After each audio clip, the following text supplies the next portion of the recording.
Hey, everybody, welcome back. We are excited about this topic. So, in today's session, we are going to be talking about God's timing, His perfect timing, and trusting Him in the wait. I'm excited, Jalita. How about you? I am so excited. I think we've shared so many times through our podcast that we really go through these things. Like we feel it like emotionally, physically, mentally, spiritually, every realm and dimension that I think is physically possible here on earth. We go through it. And I think we briefly touched a little bit on that last week that when we talked about suffering and living in that moment. And so it is just so awesome to see God at work, and moving into this topic couldn't have come at a better time. And I'm just excited to share about when you are in that season of perhaps waiting, whether it's a job, a relationship, healing, or clarity, whatever that is. What that trust looks like and the beauty that comes from that when we are servants to God and waiting in that. Absolutely.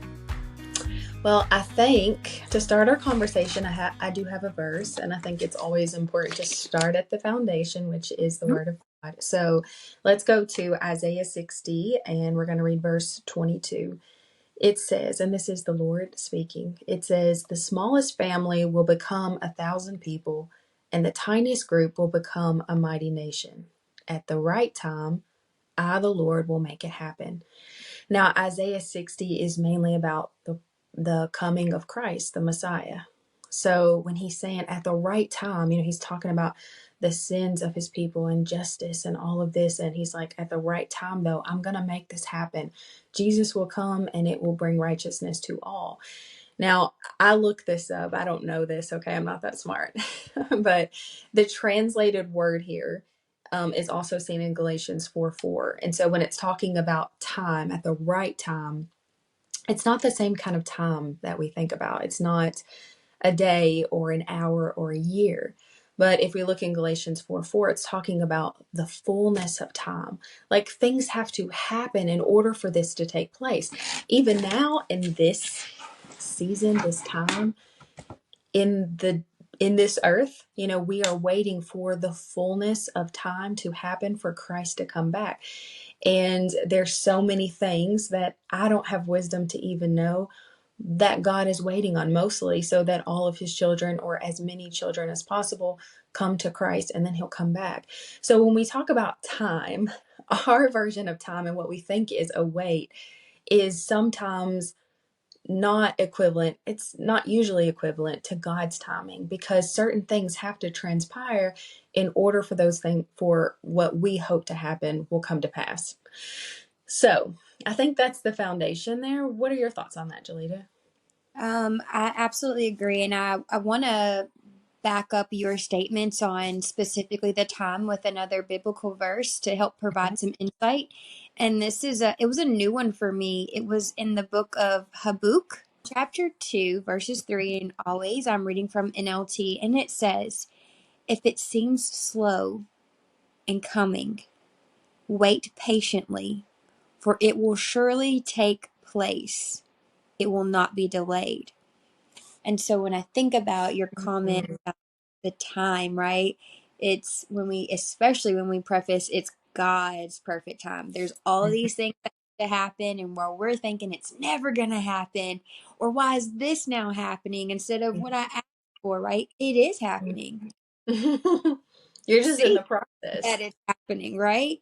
It's all these things have to transpire, and it's not a delay. It's by design. And when we push through whatever that is, or we release, surrender, control, and trust back to the God, the Father, the Almighty, who knows and sees all, and experience what it's like to just wait, to have a quiet mind, to allow yourself to have a busy mind, but to take your thoughts captive, to listen and reflect in the Word, right? I think that all those things help us to understand time a little bit better, and knowing that each and every day our mercies are new. They're renewed when we wake up. So still clock is ticking, stuff is happening, even when it feels like it's not, it is. Hmm. Absolutely. And I think in the wait, though, it's so hard to stay disciplined in that. It's so hard because sometimes the wait is years. Sometimes the wait is a long time in a human mindset. I mean, it's a long time. And I think when we do understand that, though, the fullness of time, like in order for something to happen, especially when it is tied to a godly agenda, as we would hope everything is, even if it's a relationship, if it's marriage, if it's children, there's purpose that's tied to the kingdom. There's definitely purpose in all of those things, whatever it is, even in your career, financial status, a lot of those things, all of those things that I just mentioned are tied to the kingdom. So when we think about that, yes, a lot of things have to happen in order for whatever that is to take place. So, but in that wait, it's hard. It's hard to stay disciplined. It's hard to keep pressing through because I think a lot of times we look around and we're like, okay, I see the vision. We have a lot of energy at first. And then after a while, you're like, is this really like is this really for what I think it is? Am I doing all this for nothing?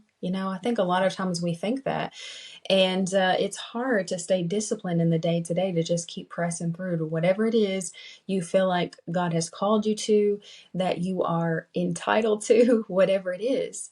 And how do we do that? How do we continue to press through? I love that you use the word discipline because in my mind, as you were speaking, I was thinking about obedience. Hmm. And what does obedient look like in that season of waiting?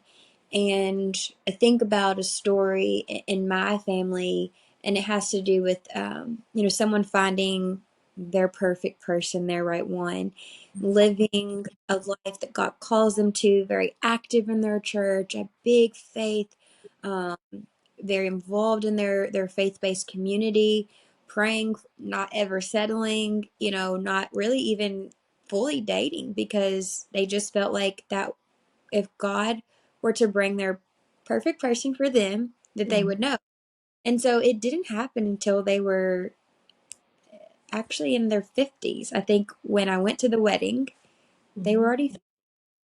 And so you miss a lot of those key things like having children and things like that. But in those conversations, one of the ahas for me that I don't think I'll ever forget was their recognition of what they thought was being obedient to God Hmm. and what could have possibly been in that timing causing more of what we consider a delay because they were still too busy trying to control what Hmm. the gift that God was giving them was packaged like.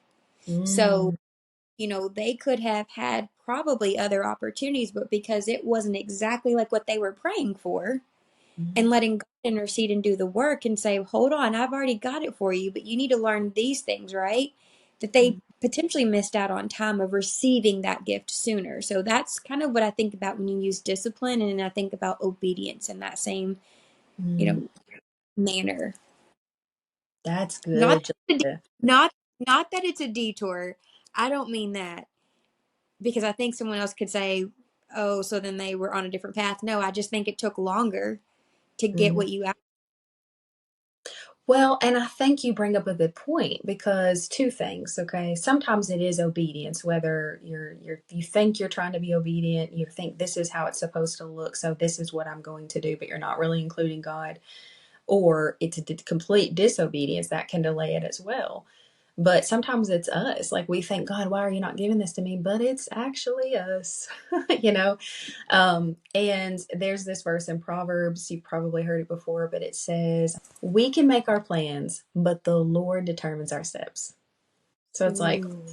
all these plans, but it's actually God. And if we just went to Him in the first place, but in that waiting period, you bring up a really good point. It's confusing. Like sometimes you actually think you're doing the right thing, but then it's been so long, you're like, am I doing the right thing? And I think that's where a lot of times people kind of get not really stuck. They don't really move forward. There's not a whole lot taking place because they, I guess, are scared that they're going to make the wrong choice. Maybe like her. I don't know. I don't know who that is that you're talking about or the exact situation. situation. But there is a verse, and you've heard me say it over and over again, that I always come back to, and I'm going to read it to you because I think last time I actually paraphrased. I wrote it down here. It's Jeremiah 6:16, and it says, this is the Lord speaking, "Stand at the crossroads and look around. Ask for the old godly way and walk in it."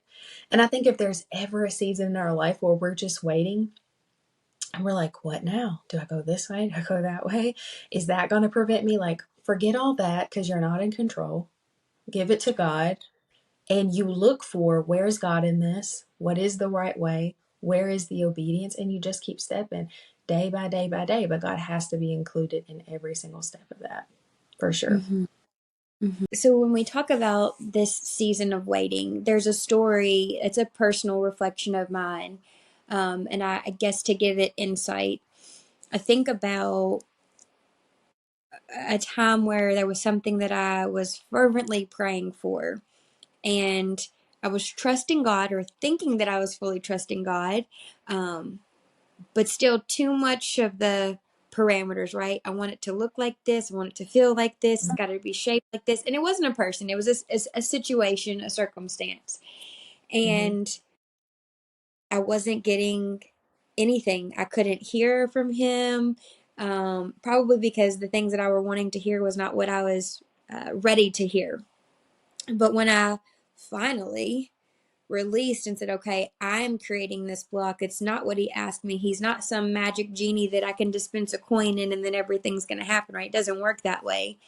But I released that control and said, God, I'm open to however you want me, however you want to use me.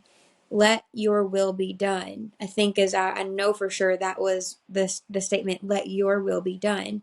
When all was said and done, it was nothing like I envisioned. And so in that season of waiting, I started to create what would happen and what it would look like and how I would feel when I had it. And when he blessed me, it was far more than my mind could have ever comprehended, because I got out of the way and let him do what he does best. And I couldn't see it because I had painted this picture of what I thought it would look and feel like once I had it. And he was like, "Oh no, daughter, I've got something to blow your mind." And so I just love those stories, because if you are, friend, stuck in that season and you just feel like you've been, in it day in, day out, praying, trying to surrender, moving in small, faithful steps, doing what you feel is right, and you're not hearing it, just know that you're growing your faith muscles. It's not in vain. We have to flex those muscles often, and your time will come, and you'll have a beautiful testimony to share with someone else. Mm-hmm. Amen. A lot of times, too, in the wait, one thing that's really hard is being present now. And like you just called out, there is purpose in now. So, the mindset of always thinking about, when I get this, then I'll be happy. But when Yes. that happens, I'll be fulfilled. I'll have peace. I'll have more joy. Then my life will begin. All of these things that we tell ourselves or the devil tells us. But like now, there's purpose now. And yeah, there we have visions for ourselves, but it's sometimes we can't even truly understand the vision that God has for us, and that's why we can't put things in a box. We can't plan everything on our own. Just day by day, we have to give everything to God, because a lot of times it looks way better, way bigger than what He ever imagined. Yes. So, Natasha, when you just said that, it made me think about a verse in Matthew chapter 6:34. And I know we've said this one as well before, but it says, "Therefore, do not worry about tomorrow, for tomorrow will worry about itself. Each day has enough troubles of its own." And so when you talked about just being present and staying in that moment, you get so lost. And I shared with you just before we jumped on to the podcast about feeling that suffering and feeling God's presence last week, and the notions that He gave me, and the beauty of silence and how to be quiet and finding dignified strength and confidence in that, that it's not a moment of weakness. Not everything has to be said, relayed, defended, what have you. Sometimes there's Mhm. just a season of quiet and just to listen. And from Mhm. that, um, this week, it feels like, again, living in this moment. It's a gift of, in this season of waiting and seeing God's timing and how things unfolded. And I didn't have to force anything to happen. It's just getting out of the way and letting God do what he said he was going to do. And I Mhm. know this probably is going to seem, I'm so genuine. I'm just so excited because it's so real and it just happened. And I feel like just sharing that joy, that hopefully it gets someone else fired up and excited about when those obstacles or perceived obstacles happen, that when you get to the other side, you feel that excitement and understand, Mhm. okay, that's why I had to go through that, because I really needed to, again, give that trust over to God. And as I mentioned to you, right, I was so focused on what's down the road next year, 2 years, 3 years, even in my kids' life. I'm starting to have conversations them about, you know, bullies, or when people see you differently, how do you have that conversation? Do you remember do you remember whose you are, and what would you say? And I'm missing these beautiful small moments right now. And I said this, what seems to be our biggest moment is just learning to write our name or color within the lines, instead of worrying about things that will probably happen and trying to create Mhm. sensitive conversations out and clouding their mind with things that they don't need. And I think that Right. we do those things to ourselves. So when I think about our heavenly Father and the manner that I am, he doesn't want that for us. He wants us to feel like he is there. He's that dad that comes in and says, "I've got you. Don't worry, if you slip and fall, we're going to clean that knee off. I'm going to kiss it and I'm going to put a pretty band-aid on it, and I'm going to get your little tush and get you out the door, right? And you'll be fine. And I'll be here if you fall again. And you will fall again. But don't worry about it, because I'll be here." Mhm. And our kids, Jalita, they're his kids too, you know? Yes. I was reminded of that this week. And yeah, God has everything in control, everything. And we just have to trust. And it's harder to do than it is to say. But Yes. it comes down to surrender. And you stated a good point. I think a lot of times when we are in this waiting, we have to learn how not to worry. We have to learn how to not give up. We have to learn how to let go of control. Stop looking for the easier road. Stop trying to do it all on your own, but give it to God. I think about a personal thing for me, and I know I shared last week that I went through a divorce. I think for a lot of people, when we think about the wait, it's they're waiting for their spouse, they're waiting for marriage. And going back to what we originally said, all of these things in God's divine plan have to transpire in order for that divine marriage to take place. But if we don't wait for that, a lot of times we end up in failure. When we think about that, even what leads up to a marriage when it is kingdom, two people have to individually come to Christ. They have to grow in their faith. They have to meet. They should be equally yoked. They should be walking on the same path so that they can support each other, walk in obedience together, and build the kingdom. But in order to get to that place of our faith, a lot of times he has to go through hell and she has to go through hell. And then you come to a place where you meet. A lot of times that's how it happens. And so when you're thinking about the waiting, trust that. Trust that God has them, he has you. And at the right time, he will make it happen, whatever it is that you're waiting for. And in this space and time, this season of waiting, if you're there with us, then just give it to God. Give it to God and don't let this season lose its value or its purpose, and don't let it pull you down, because we always have to be ready. Just like we have to be ready for the coming of Christ, we have to be ready for whatever it is God has designed for us or planned for us. And when we understand the mind of God, and we can't fully understand the mind of God, but when we understand the nature of God, that it's bigger than just I want money, or I want a new career, or I want to get married. It's kingdom. It's about the will of God. When we understand that, it does give us strength to persevere, peace while we're in the wait, and certainly ability to just be grateful that we can even trust in God while we're waiting. We don't have to have it all figured out. It's okay. Just rest in that promise. That was beautiful. So, you guys, if you've been following us for a while, you know that we love a good takeaway or a great challenge. So, tonight, I think one of our takeaways is to give you a statement that you can hold and reflect on if you are currently in your season of waiting. And that's that God's wait is never a waste. He is always working things for your good and His glory. Tune in next time. So, Natasha, tell us what our next podcast is going to be about. All right. Next week, we're going to be talking about giving thanks in all things and learning to have a heart of gratitude. So, soon, lots of challenges there. I can't wait for that one.